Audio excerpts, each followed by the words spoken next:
ছয় ধরো এটা কভার করো নদী ঘুরে এলাম মুরো দিক ঘুরে এলাম ওই যে এইটা আছে না কভার করে যায় একটা নদী এদিকে এখন মুসাবাহার ওই যে যাও চলো তুমি একলাই করতে থাকা ভিডিও করতে থাকি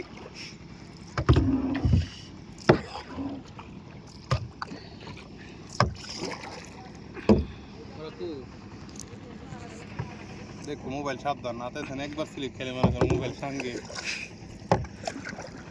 এই কারণে মোবাইল ওই যে ফিতা ফিতা লাগায় না উঠাইতেছে কিন্তু কি করো মুখটা ঘুরাও অলরেডি সাল নাকি